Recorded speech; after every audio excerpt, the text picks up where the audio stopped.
Get started with our program, I just want to recognize someone who many of you may not have met, but who's responsible for a big part of what's happened. In fact, almost everything. There's two people that are responsible for everything that's happened at this conference.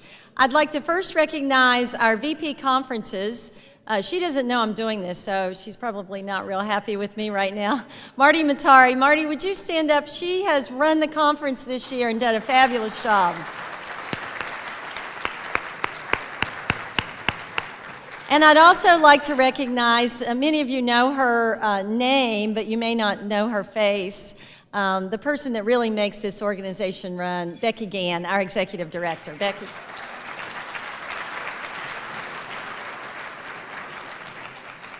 Okay, so to begin, I'd like to invite Cliff Hurst, Assistant Professor of Management, Westminster College, to the podium to introduce our first speaker.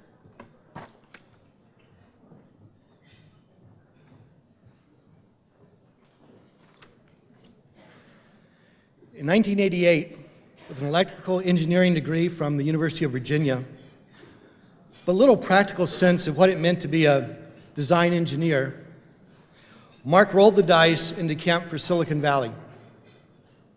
He made a comfortable home for himself in the semiconductor industry with Altera, a fast-growing chip company. Over the next decade, Mark enjoyed a front-row seat to the Valley's extraordinary growth as a world center for innovation. As the 90s grew to a close, the Valley had taken on a distinctly different tone. Entrepreneurship was in the air. By 1999, at any coffee house in downtown Palo Alto, you were likely to run into, to be within earshot of animated conversations about this or that internet idea and hushed but excited discussions of venture funding terms and valuations. Internet 1.0 was in full swing. Mark answered the call, leaving his executive role with Altera, and jumped aboard the startup train. 14 years, 4 companies, and hundreds of VC pitches later, it would be safe to characterize Mark as a serial entrepreneur. He would admit that the jury is still out as to whether this is an affliction or a blessing. Mark's latest venture, Liquid Space, is his proudest achievement to date. With an ambitious goal to transform where and how people work and help save the planet in the process, the business would be characterized as a big play. Mark likes his odds. Let's wish him luck, and please help me welcome Mark Gilbreath, CEO and founder of Liquid Space. Thanks. Hi, everybody. Sound okay? Okay. So, at the risk of offending what I think is a great many academics in the audience, I'm going to take sort of a rambling tour through 8,000 years or 10,000 years of economic history, all to try to make a point, which is that we're living in an age of entrepreneurship against the backdrop of revolution. And let's see if this is working. And my take on that is that it's an insanely great time to be an entrepreneur. So to explore this topic, let's take a fairly brief walk, if that's possible, through 10,000 years of economic revolution. It turns out if you look across the sweep of recorded history, which is about 10,000 years, takes us back to the Neolithic era, that there have been about 4 seminal moments when everything changed, when the economic fabric of society was completely ripped up and recrafted. And it turns out that those points in time happened when we had the convergence of a new communications regime and a new energy regime. And when those two things happened to overlap in history, everything changed. The first instance of that is framed as the agricultural revolution, 8,000 BC, give or take 1,000 years or so. And the energy paradigm was stored grain.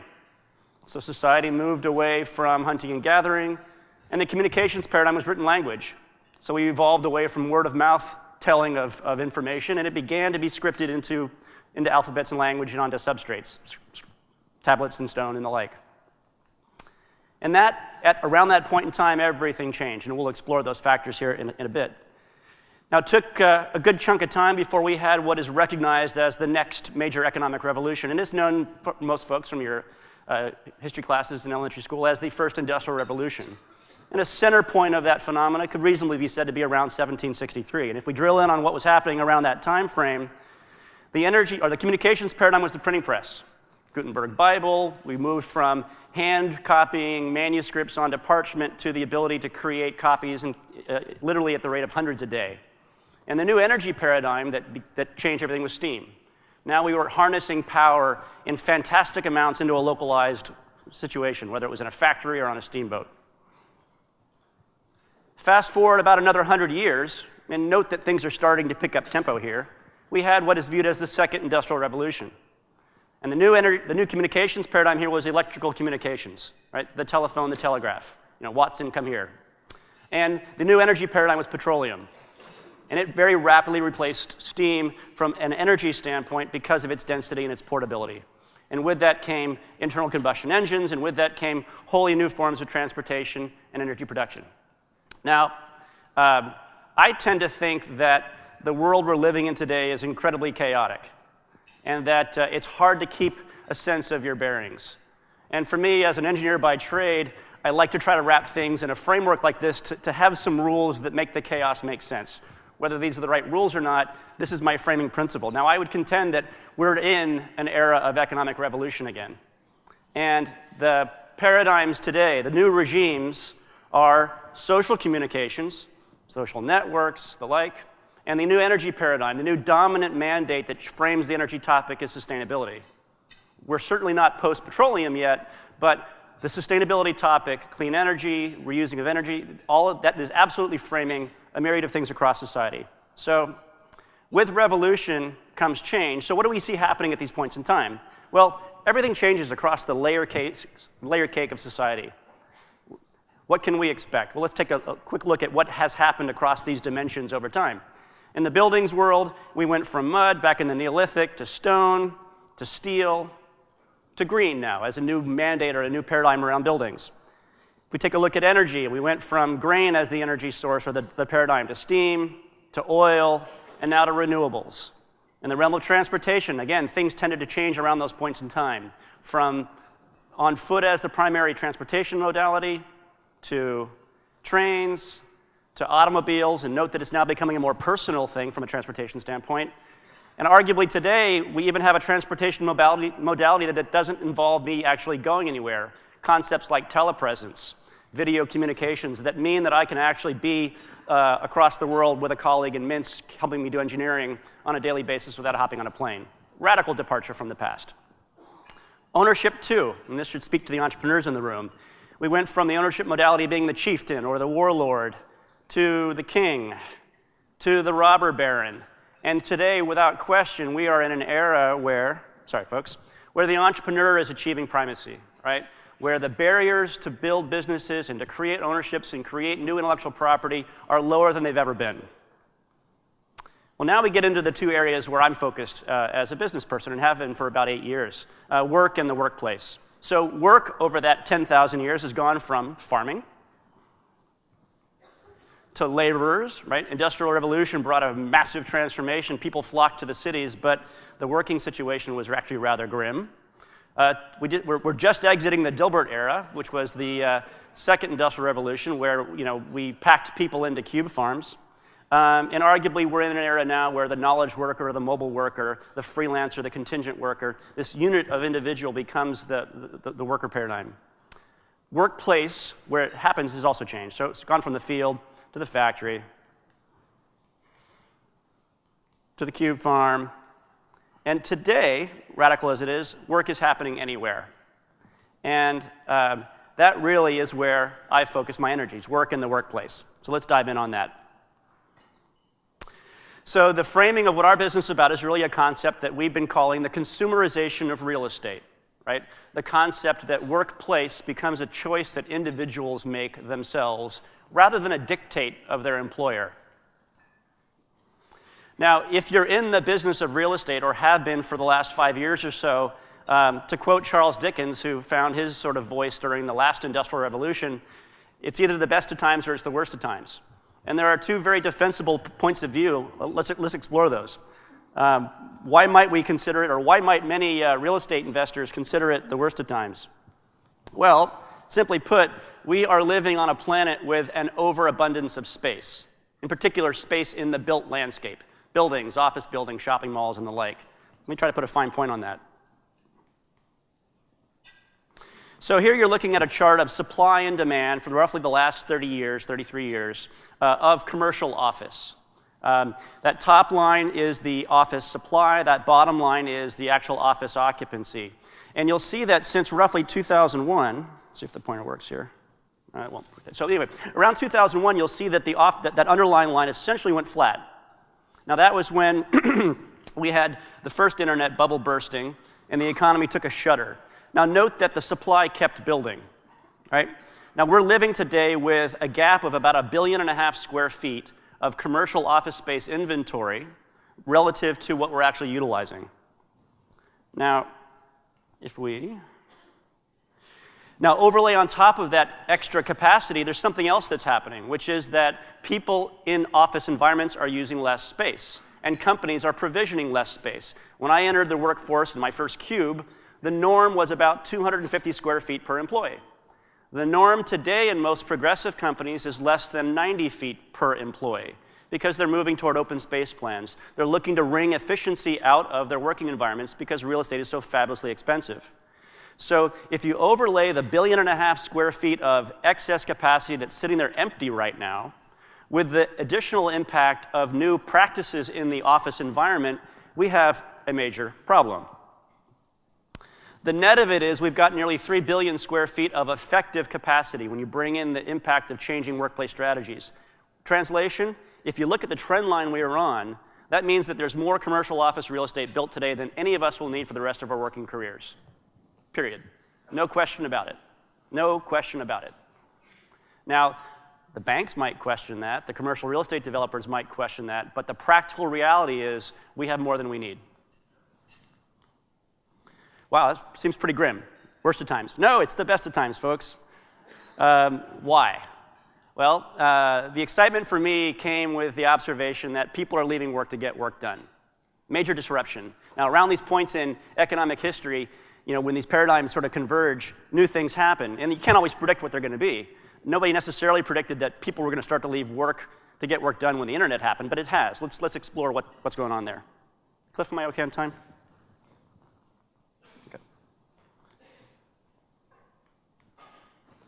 Stand over here. Oop. So why are they leaving? So they're leaving work to get work done. Why? In some cases, they're leaving work to get work done because they were told to. Either they lost their job, or they're a company like IBM for whom now 52+% of the workforce does not work on IBM real estate.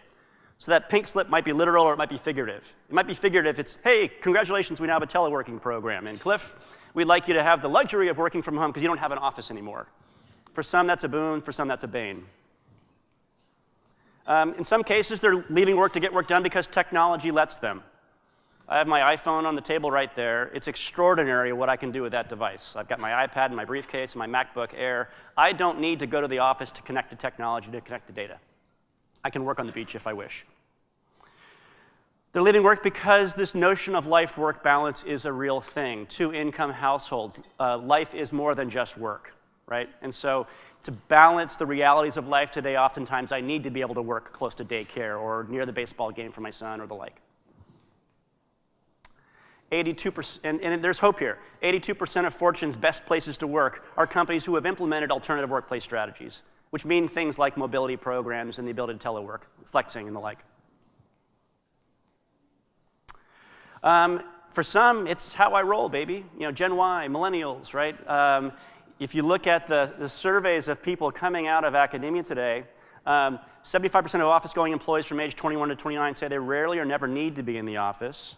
Moreover, and this is hopeful for the CFOs, 40% of college students say that they would take 10% less pay to have that dynamic in how they work. It really matters. It really, really matters to them culturally. So if they're leaving work to get work done, where are they going? Where is all this work happening? Says the cynical senior manager, I want to see my people at the office. I don't trust this is really, work can't be happening if I can't look Cliff in the eye and see the cycles turning. Well, where are they going? All sorts of places. From Starbucks, which was one of the first places to be labeled a third place, and pick any Starbucks, they're crammed with people on their notebooks, to office business centers. These are executive suites. To the home office, certainly. Co-working spaces. Anybody heard that term, co-working spaces? This is a phenomenon that's been doubling in size every year for the last 5 years. Work clubs, fundamentally. Hotels. Marriott just this week, in fact, announced that they were getting into workspace on demand, turning their meeting rooms and even their lobbies into places that professionals can come and book. Al fresco, working in the park. Libraries. The largest work office in the world, the British Library in London. Over 3,000 people a day converge into one open space and work there because they can bring their work and their technology with them. So is this a good thing? Absolutely. My narrative's getting ahead of the pointer. So absolutely, and why? There's 3 tremendous reasons why this mobility has enormous impact. Economically, it means a massive opportunity for reduction in costs for companies. Buildings are the second largest expense for companies, whether they own them outright or whether they lease them. And so as we move to new modalities where companies don't need to lease as much space for their employees, costs go down dramatically. Productivity goes up. If I give Cliff, my introducer, the autonomy to choose where and how he works, he's going to make smart decisions, and he's going to choose environments that match his temperament and the task he has at hand. Individual productivity goes up. Lastly, carbon footprint. It is an issue. Anybody from New York City? No one? No. Hurricane Sandy. Things happen now that are a result of our actions on this planet. We have to chart a new course. Buildings represent 62% of our carbon footprint in North America. We have to build fewer buildings and get additional buildings offline. So it's a good thing. So opportunity knocks, and then I'll give you a quick narrative on my business. So opportunity knocked for me about 5 years ago with this concept, and the notion was, let's reconstruct the real estate industry or the business model around that. Just as happened at other points in time across those 10,000 years, all industries got repackaged, ripped up and repackaged. So, hey, let's take a fresh look at office and real estate, how it might work. So one casual framing for this is the notion of we're in the era of sharing space and the great era of unbuilding.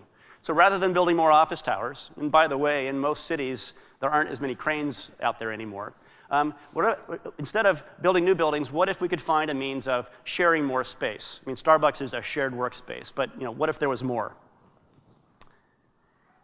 Turns out that indeed Starbucks, with their 30+ thousand workplaces, has become an office for a great many. But in addition, there are environments like co-working spaces popping up around the world, and people are finding them with their phone. There are major brands like Marriott that are becoming part of the work environment. Their objective at Marriott, where we stand today, is to redefine their brand as not just a place to sleep, but a place to work. There are municipalities that are recognizing that their real estate that was paid for by your tax dollars are actually places that should be available for work. City of Palo Alto now making their library available for professionals to book for work. Even private companies are finding technology, and us, to be able to share their space. Microsoft has an office on Market Street, a couple blocks from here. They've put it into liquid space to make it available for people to book on demand, to share it with more than just their employees, but to share it with other companies. And I'll skip over that one. I don't want to run. Come on. So the corporate office as we knew it, which historically was a campus where all the people navigated to, is becoming a different concept. What we have now is companies are redefining their real estate strategy, and they are downsizing their corporate campus, leasing off excess space, and looking at their own offices plus this extended ecosystem of third places, office centers, co-working spaces, library, hotels, collectively together as their corporate campus. Call it Workplace 2.0. So if you're an employee at Cisco or Accenture or Microsoft or IBM, you're more likely to be spending time out in that third place realm than you might be at a corporate campus. And the planet, the balance sheet, and personal productivity are all benefiting. We're almost done, folks. So my company, Liquid Space, is a technology company. We've built a software platform that lets professionals find and book great spaces to meet and work in real time with confidence. And I got a short little 1.5-minute video that I will let you guys all see. Thanks. You said goodbye to the cube farm for a reason. You're free from the grind, and free to work when and where it fits you. Trouble is, this doesn't really feel all that free. See, just because you can work anywhere you want, doesn't mean that just anywhere will actually work. You're stuck trying to focus here, trying to have a meeting here, or a Skype call here, and so on. Of course, there are solutions out there for this. If you want to spend all day trying to find one that's open, sign some ridiculous lease to get it, and then show up to find that it's not what you expected. Here's the thing, even if you're not in a traditional office, where you work makes a huge difference. So shouldn't there be an easier way to find a space that fits you? Well, that's the idea behind Liquid Space. They realize that there's tons of space, of all kinds, just sitting there waiting for you. So they created a simple, easy way to connect you with this growing marketplace of awesome spaces. Now when you need somewhere to work, you just check the real-time listings through the web or their smartphone app. Choose your time, location, amenities, what kind of environment you want, and you can even see who's been there or is there now. Best of all, you can book it with confidence in seconds. No huge contract needed. So now you're the hero because you've got the perfect kind of place to get work done without having to spend all day doing it. And everybody is better off because we're actually making use of all the space around us instead of building more. So what are you waiting for? Find your perfect space today at liquidspace.com. Thank you.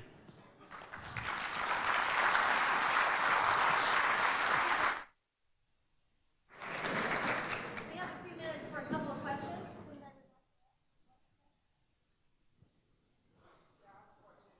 Relating to how this fits into college campuses. I know students would think of liquid space with different ideas and name and fly, but are you doing actually, We can arrange that. are you doing actually some work with colleges who've got obviously some needs to control costs to maybe give them alternative campuses for students? The honest answer is no, we're not, but it is sincerely a use case that has been nagging at me for quite some time. I was just talking to Cliff about it as well. I think we are working with enterprises who are using our platform, companies like AT&T that are using our platform as the tool to manage their internal workspace, to be able to book the conference room down the hall or in the building next door in a private context, using Liquid Space, using your phone or the web. So if you consider a university to be an enterprise, we could be the platform that allows the university to federate all of the underutilized space and make it more accessible to the staff, the alumni, the students, et cetera. It would fit nicely. So if you're in a position where you might like to explore that, I would love to have a conversation. Okay. So I'll put you in a Shark Tank scenario.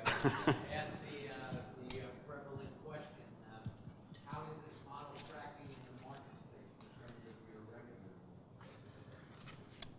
model, and is it working? Yes. Searching. No, we're past sort of searching. So we launched it 18 months ago. We launched it here in the Bay Area.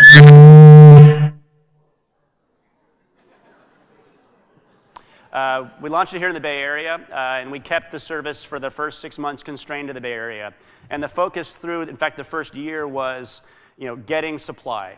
Because the concept is you pull out your phone and you say, I'm looking for a space to work nearby right now with my colleague, right? There has to be inventory available when that demand signal comes.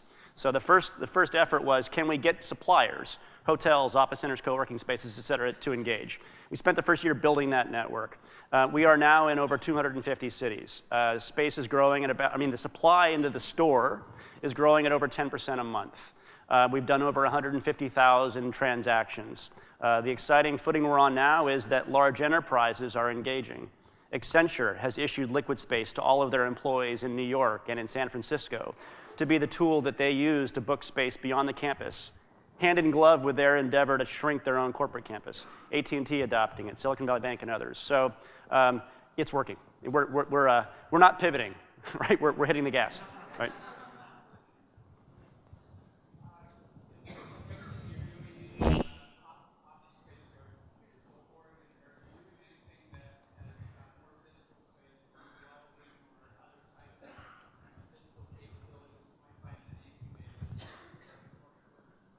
Short answer is no. We think that the $6 trillion asset industry of office is adequately large and sufficiently broken for us to focus on that, if $6 trillion is a focus. But the use case today is just around office and workspace. That said, the platform is self-service, right? So anybody can come and join Liquid Space, download the app. It's free to do so. You can start browsing and booking. Any asset owner, and it could be a kitchen or a forge or a body shop, can use the platform to list its space. So there's actually nothing preventing anyone from putting a more specialized physical environment into the platform and transacting it. It's just that our energies from a marketing and promotion and demand acquisition standpoint are bringing people looking for a certain type of space, which is environments to meet or work. Yes, sir?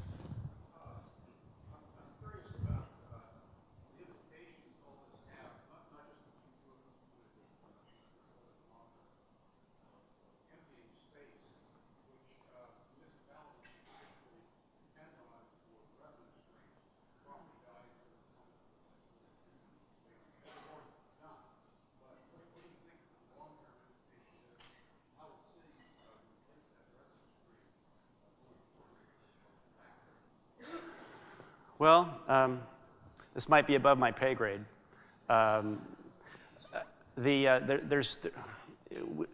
Property owners that have vacant inventory can't fabricate revenues forever, right? They can't keep it on the books as shadow real estate forever. So there is, I think, going to be a simple reality to whether there's demand or not for the assets that are out there. I think if you look across metro areas and the surrounding in general, urban cores are doing fairly well. Suburbia, from an office and retail standpoint, is suffering dearly. So I'd say that the 5 to 10 year view on peripheral real estate outside of cores is actually fairly dismal. I think there's going to be a new reality that we settle into when concepts like this hit massive scale, right? When we take that existing inventory that's trapped inside of buildings where it's only being marketed as long-term leases, right? So when the liquidity, when us as a mechanism and others like us can turn, imagine any workspace anywhere becomes transactional. So we atomize all the inventory. When that liquidity becomes manifest, I'm getting too geeky here, I'm sorry, I think we'll see a new balance happen. But right now, even at our exciting growth rate, we're still very early. But I'd say, again, the long view is urban cores look really healthy. People are coming back to the cores. There will be a new normal as things rebalance around our concept. A bit of a dodge, I'm sorry. Thank you, Mark. Okay. Yep, okay, thank you.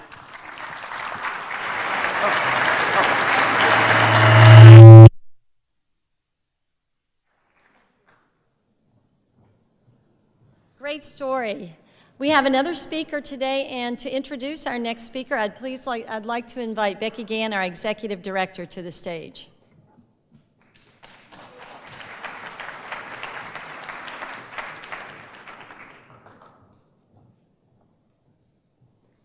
Thank you, Rebecca.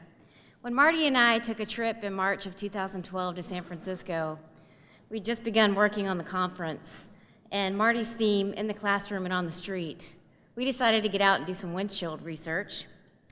We took a walk down to the San Francisco Ferry Building, and I'm so glad we did. That's where we met Angela. Angela McKee is the retail manager of La Cocina. Angela is the retail and catering manager at the San Francisco-based nonprofit La Cocina. Angela holds a master's degree in food studies and food systems from New York University. Her graduate work focused on the provocation of food cravings by popular media. This led to the extensive research into what makes food products appealing to the public and a deep understanding of product packaging. In addition, Angela has worked in marketing for a respected consulting firm and as a part of the editorial team at a top-ranking food magazine.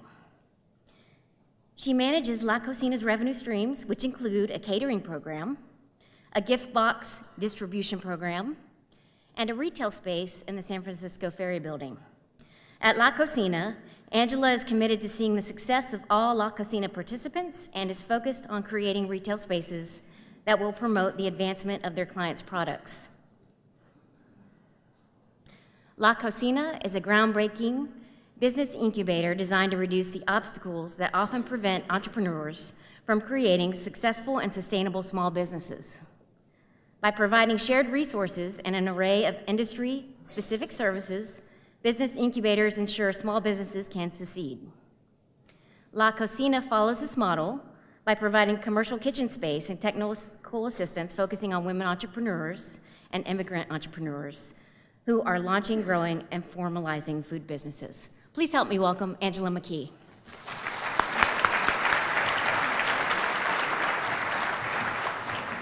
Well, hello everyone. I hope everyone's been having a great day today. So I'm here to talk to you about kind of a shared space dealing with food.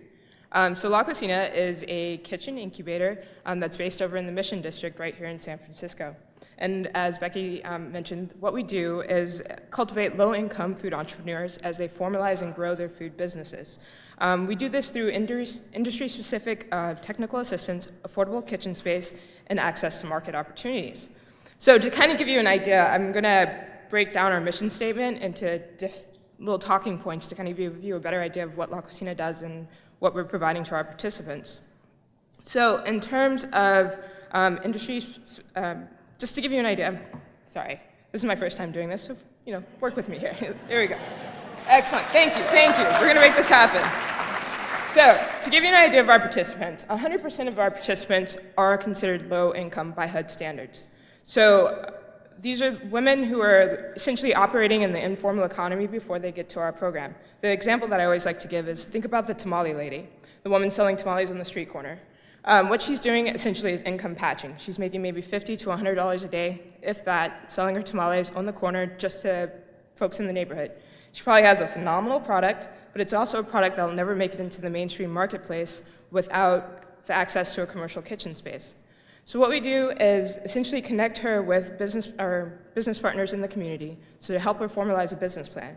And once she has that business plan, she comes to La Cocina, and we help her translate that business plan into a formalized business. So no longer is she selling tamales on the street corner. She now has the capacity to have a food cart, food truck, restaurant. Wherever she wants to go, we help and provide the technical assistance necessary in order for her to translate that business into the formalized business that she desires. So in terms of our program participants, 90% are women and 89% are people of color. Hey, it works if you point right up there. So here's some of the faces of La Cocina. I think they're like a perfect representation of the clientele that we serve, and they're gorgeous. So if you kind of look there, we have Ozalina of Ozalina Malaysian, excuse me.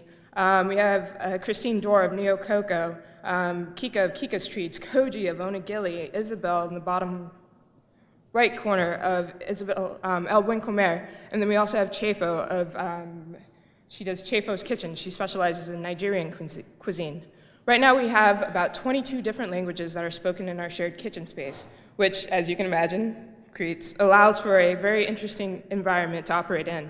But it also allows for an incredible sensory journey as you walk into our space. Our space is about 4,000 square feet, so it's pretty tiny for a shared kitchen space.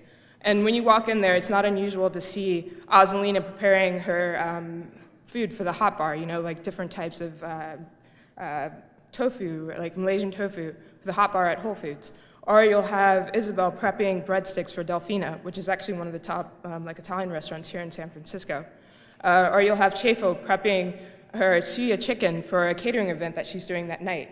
So you get this incredible diversity of food that's happening in this one space, and then you also get really interesting interactions, where all of a sudden Christine, she makes some of the most incredible truffles you will ever have in your life. She has a really special caramel truffle, and she, after entering our program, she started talking with Claire of Claire Squares, who makes an Irish shortbread cookie. Sorry if you guys are getting hungry, this is how this works, this is my job. She creates an Irish shortbread cookie that essentially is a buttery shortbread with caramel and chocolate on top. And so Christine started talking with Claire and began to source her caramel for her products from Claire. So you get this interaction of businesses developing and growing, figuring out costing, cheaper, easier ways to make tamales, but yet still maintaining the quality and taste. To give you an idea of what the participants experience when they come into La Cocina, essentially La Cocina operates on 3 stages. You have pre-incubation, incubation, and graduation. When you come into La Cocina, you begin, as I said, with just your basic business plan. And as many of you know, business plans can tend to be somewhat unrealistic once you start getting into the whole grind of actually starting and formalizing your business. So these women, when they spend 6 months in our pre-incubation period where we provide the technical assistance, industry-specific technical assistance, in order to help them translate that business plan into a formalized business. So we do the marketing, the costing, recipe development, just to really get them prepared for the experience they're about to experience. And so with that, when they graduate into incubation, we then provide the access to market opportunities. So that's essentially where my role comes into play. We have the retail space over in the Ferry Building, which acts as the initial entry point into the marketplace for all of our packaged good producers. We also have a catering program at La Cocina, which acts as the entry into the marketplace for our prepared food producers who are on the track to open restaurants or food carts, food trucks, those sort of businesses. And then we also have our gift box promotion program where we put all of our packaged good products and sell it on our online retail store. And one of our biggest revenue producers for La Cocina itself is our San Francisco Street Food Festival. I don't know if anyone here is from San Francisco, but if so, come in August, you'll get to experience not only all the food of our participants, but also some of the restaurants that partner with our organization. So a lot of people question and wonder, like, so how do we make this work? Well, it's a staff of 8, so obviously all of us can't provide all the assistance necessary. So we have incredible volunteers who are experts in their industry who come in and work with each individual business in order to continue their growth. Right now, La Cocina has about 33 different businesses within the organization and 35 different business owners, so a couple husband-wife teams. And from these 33 different businesses that are currently in our program, there are 110 jobs being created from these businesses. So essentially, like Alicia of Alicia's Tamales, she was essentially the tamale lady on the street corner who came with her business plan, now operates a food cart that operates over in Soma, the street food marketplace. And with that, she has 6 women in the kitchen helping her prep the tamales in order for her to fulfill her demand. So far, our businesses have generated $2 million in revenue and their products are being sold in 19 different retailers at 36 different locations around the Bay Area. So this is pretty incredible impact for these entrepreneurs who are originally operating in the informal economy, but had the entrepreneurial spirit and the desire to translate that business into something that could help produce income for their families. So many of these women are single mothers, or as I said, in the low-income bracket, so needing something where they wanted to provide for their families, and they knew one thing that they knew how to do really well was cook, and they make incredible food. So, as I said, in terms of our participants, when they come into our kitchen space, in order to make that kitchen space affordable, but also still provide them a real experience, because if you weren't a part of our program, you'd have to go to a commercial kitchen space and pay rent and do all these other necessary items.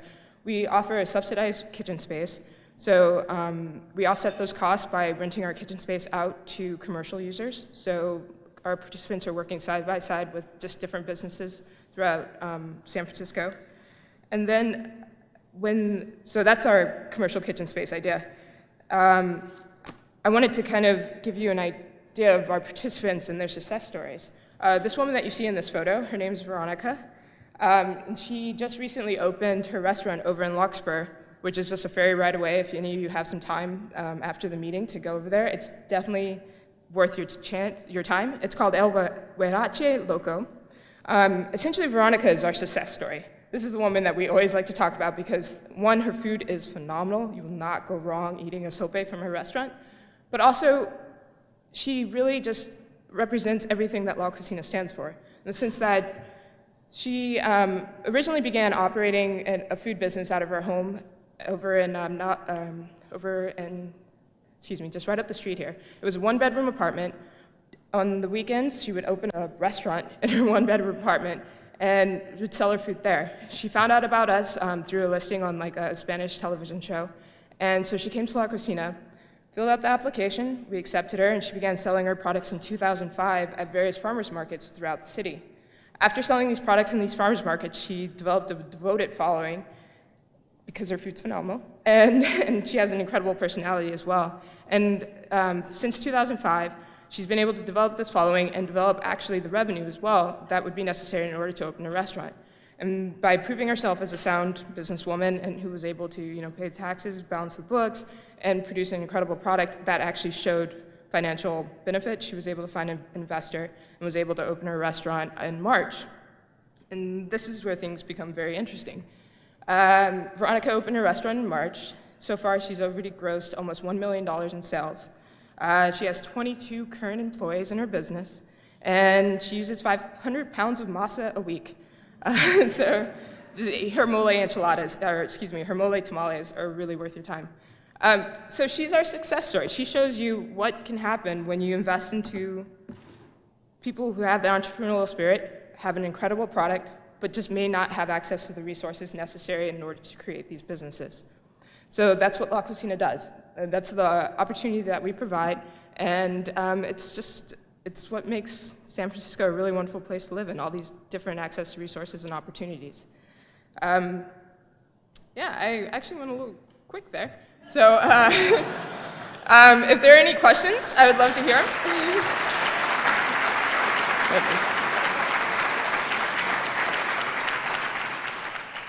How do people find the program, or how do you find people that might benefit from the program? Sure. So over these last few years, we've gotten really lucky in terms of publicity. He just was asking how people find out about La Cocina, or how we find our participants who participate in the program. So thanks to things such as the Street Food Festival, we've been able to garner publicity for La Cocina itself and really get our mission statement out there. But then we also have, as I said, the retail opportunity that's located in the Ferry Building.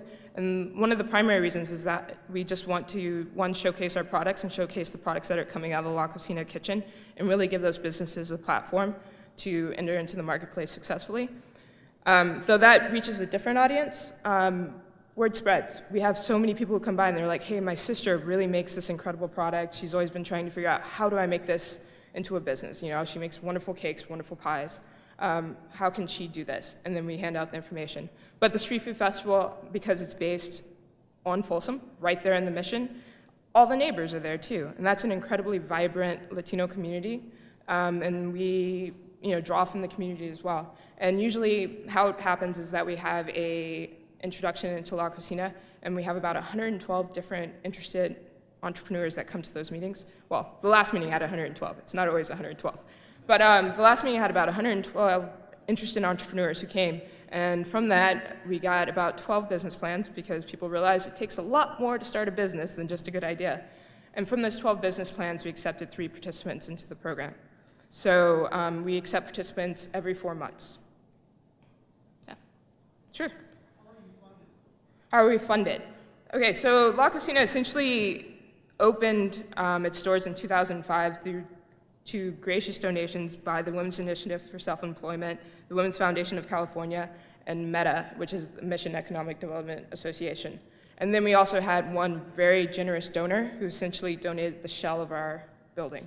So from those donations of those organizations, we were able to then fill that shell and create the commercial kitchen space. And now we currently are funded by some incredible donors. Levi Strauss is one of our biggest donors, as well as Whole Foods, and our revenue streams. So the retail program, the gift box program, the catering program, and the Street Food Festival. Because what we're trying to do is kind of move away from having to rely on grants and donors and become somewhat economically self-sufficient on our own, just because when the market takes a downturn, it impacts us, and it impacts our entrepreneurs. And we want to make sure that we can always continuously provide a stellar program so that way these businesses can find success. So that's how we fund ourselves. And then just as also, because we have so many incredible products coming out of our kitchen, those are the products that we sell. I purchase those wholesale from our participants, so it's just like a normal business. In our catering program, when we send our participants out on catering, we add a 10% La Cocina fee that's taken on by the client, not by our participants. So, yes? Pardon? How long can you start catering Let's talk. Let's talk. No, we're always interested and open to new catering possibilities, and that's actually something that we're working with Holt Business School right now, is to try to come up with a new business strategy for our catering program as to how we can structure it in a way to either reach more audiences. We're just trying to figure out a way to restructure our catering program so that way we can interact in the smaller scale. Because when you think about it, in order for our producers or our participants to have a catering job that's worth it, it has to be on a certain scale, just simply because most of our businesses are starting with less than $5,000 in capital. So in terms of being able to invest in smaller gigs and pay for kitchen time, pay for staffing, it needs to be financially logical in terms of being able to make money as well as pay for all their costs.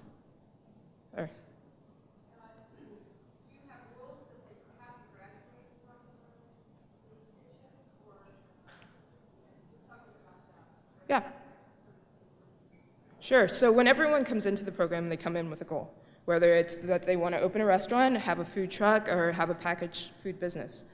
And with that, that's where we set our graduation standards. So when they become economically self-sufficient and able to operate their businesses, then that's when we consider them graduated.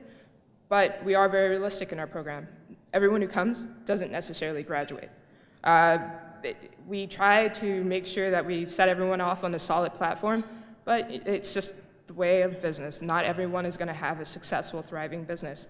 But what's interesting about our entrepreneurs, in terms of when we say they're economically self-sufficient, so they're able to run their company and also bring in income for their families, most of our participants are just looking to make $50,000 to $100,000 a year. So these are very small companies that we're producing, but these are also companies that for an individual participant is a really good company. That's $50,000, $100,000. That's more money than they would have been making, selling the tamales on the street corner. So our graduation point comes when they've accomplished their goals, or if we've deemed that they're not going to become economically self-sufficient due to a variety of reasons, then we go ahead and just move them out in a different route. But graduation only happens after economic self-sufficiency.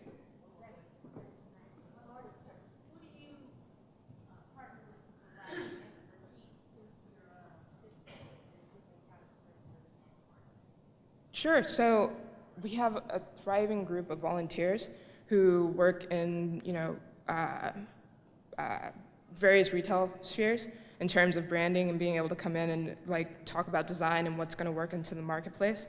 And then in terms of developing the business plans and things like that, we do work with Women's Initiative here in San Francisco and other just nonprofits based in the Mission District that will help write a business plan for the participants. But all of our branding and just market knowledge really comes from some incredible volunteers that come in and work with each business individually to help them craft a strategy for their business.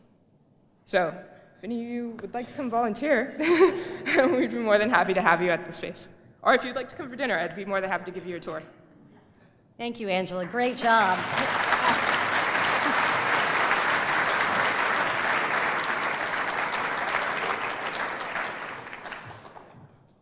I don't know about you folks, but that was really fun. These are two of the Bay Area entrepreneurs. I know there are many in all of our towns, but for me, this was really a lot of fun. Two great presentations. Angela, great job for your first time. This is a really intimidating audience.